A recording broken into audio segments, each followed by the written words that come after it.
Bullet 350 ആയിട്ട് നമ്മളൊരു ride വന്നതാണ് കേട്ടോ. നമ്മുടെ ഗോപ്രോ ഇവിടെ ചാർജിലുണ്ട്. അപ്പോൾ അത് ഹെൽമെറ്റിൽ മൗണ്ട് ചെയ്യാൻ പറ്റുന്ന സംവിധാനം ഇപ്പം നമ്മുടെ കയ്യിലില്ല. ആ ചിൻ സെറ്റപ്പും കാര്യങ്ങളൊന്നുമില്ല. അതൊക്കെ സംഘടിപ്പിക്കാം നമുക്ക്. കുറേ കാലമായിട്ട് എൻ്റെ കൂടെ ഉള്ളതാണ് കേട്ടോ ഈ ഗോപ്രോ. ഒരു 5 വർഷമെങ്കിലും ആയിട്ടുണ്ട്. ഗോപ്രോ 8 ആണ്.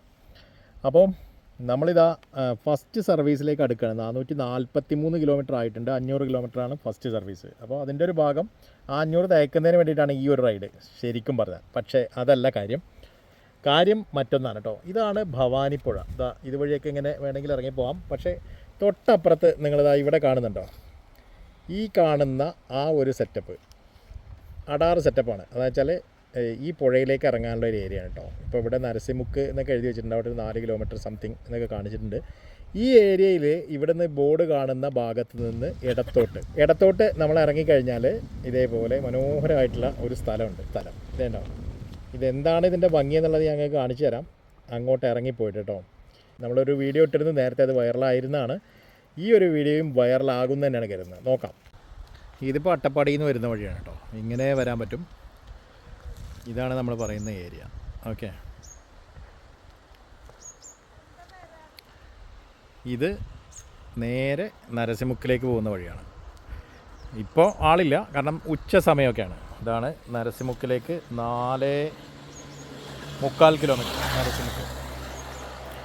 അട്ടപ്പാടിയിലെ പ്രധാന ടൗണായ അഗളിയിൽ നിന്ന് ഏകദേശം 10-12 കിലോമീറ്റർ മാറി നരസിമുക്കിലേക്ക് പോകുന്ന റോഡ്. ഇപ്പോൾ അഗളി ഭാഗത്ത് നിന്ന് താവളത്തിൽ നിന്നൊക്കെ കഴിഞ്ഞ് നമുക്ക് ഈ റോഡിലൂടെ താവളം സെൻട്രലിൽ നിന്ന് അല്പം കൂടി മുന്നോട്ട് പോയാലാണ് ഈ ഒരു ഇടത് ഭാഗത്തേക്കുള്ള റോഡ് നമുക്ക് കാണാൻ കഴിയുക.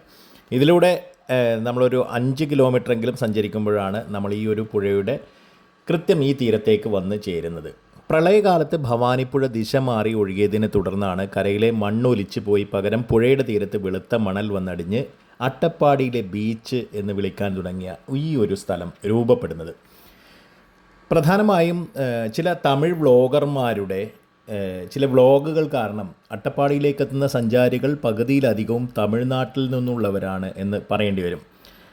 ഈ കോയമ്പത്തൂർ, ആനകട്ടി തുടങ്ങിയ സ്ഥലങ്ങളിൽ നിന്ന് അട്ടപ്പാടിയിലേക്ക് എളുപ്പത്തിൽ എത്താമെന്നുള്ളതാണ് ഒരു കാര്യം. കോയമ്പത്തൂർ നഗരത്തിൻ്റെ തിരക്കുകളിൽ നിന്ന് മാറി ഒരു വീക്കെൻഡ് ട്രിപ്പിന് ഏറ്റവും അനുയോജ്യമായ സ്ഥലമായി മാറിക്കഴിഞ്ഞിരിക്കുന്നു ഈ ഒരു ഏരിയ.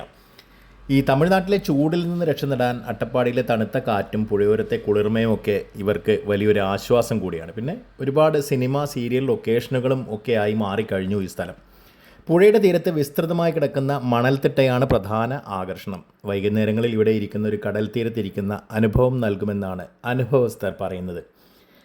ഈ സൈലൻറ്റ് വാലിയിൽ നിന്ന് ഉത്ഭവിക്കുന്ന ഭവാനിപ്പുഴയിലെ വെള്ളം വളരെ തെളിഞ്ഞതും കുളിക്കാനടക്കം അനുയോജ്യവുമാണല്ലോ. പിന്നെ അതേപോലെ തന്നെ മണൽത്തിട്ടയ്ക്ക് ചുറ്റും അട്ടപ്പാടിയിലെ പച്ചപ്പും മലനിരകളും ഒക്കെ ഉള്ളത് ഫോട്ടോഗ്രാഫി ഇഷ്ടപ്പെടുന്നവർക്കും മികച്ച പശ്ചാത്തലമാണ്. മിക്ക വിനോദസഞ്ചാര കേന്ദ്രങ്ങളും ജനത്തിരക്ക് കൊണ്ട് നിറയുമ്പോൾ ഇവിടെ പ്രകൃതിയോട് ചേർന്ന് ശാന്തമായി സമയം ചെലവഴിക്കാൻ സാധിക്കുന്ന ഒരു സ്ഥലമായിട്ട് മാറുകയാണല്ലേ. അപ്പം അട്ടപ്പാടിയുടെ ടൂറിസം സാധ്യതകളെ ഈ പ്രദേശം വല്ലാതെ ഉയർത്തിയിട്ടുണ്ട്. പണ്ട് മുള്ളി വഴിയൊക്കെ പോയിരുന്ന മഞ്ചൂരിലേട്ടും ഒക്കെ കടന്നു പോയിരുന്ന ആളുകൾ ഇന്ന് ഈ ഒരു ബീച്ച് സൈഡ് ലക്ഷ്യമാക്കിയാണ് ഈ ഭവാനിപ്പുഴയുടെ തീരങ്ങളിലേക്ക് വരുന്നത്. മറ്റൊരു പ്രധാന കാര്യം പറയാനുള്ളത് മാലിന്യമാണ് കേട്ടോ. വളരെ വലിയ തോതിൽ മാലിന്യ പ്രശ്നം ഇവിടെ കുന്നുകൂടി തുടങ്ങിയിരിക്കുന്നു എന്നുള്ളതാണ് പറയാനുള്ളത്. സഞ്ചാരികളുടെ എണ്ണം കൂടിയതോടെയാണ് ഇത് സംഭവിച്ചിരിക്കുന്നത്. പ്ലാസ്റ്റിക് മാലിന്യങ്ങളുടെ വലിയ ഒരു കൂമ്പാരം തന്നെ പല ഭാഗങ്ങളിലും കാണാം. പഞ്ചായത്ത് ഈ വേസ്റ്റ് ബിന്നുകളൊക്കെ വെച്ചിട്ടുണ്ടെങ്കിലും അതിൽ കൃത്യമായി അത് നിക്ഷേപിക്കപ്പെടുന്നില്ല, അത് ഡിസ്പോസ് ചെയ്യപ്പെടുന്നുമില്ല. അവിടുന്ന് എടുത്തുകൊണ്ട് പോകുന്ന പോലും ഇല്ല പഞ്ചായത്ത് എന്ന് തോന്നുന്നു. മുഴുവൻ മാലിന്യങ്ങളാണ്. എന്തായാലും പ്രകൃതിയെ സംരക്ഷിക്കേണ്ട ഉത്തരവാദിത്തം ഓരോ സഞ്ചാരിക്കുമുണ്ട്. മുന്നറിയിപ്പുകൾ പാലിച്ച് പ്രകൃതിക്ക് ഭംഗം വരുത്താതെ സന്ദർശിച്ചാൽ കേരളത്തിലെ ഏറ്റവും മനോഹരമായ റിവർ സൈഡ് അനുഭവങ്ങളൊന്നായിരിക്കും അട്ടപ്പാടിയിലെ ഈ ഒരു മണൽ ബീച്ച്.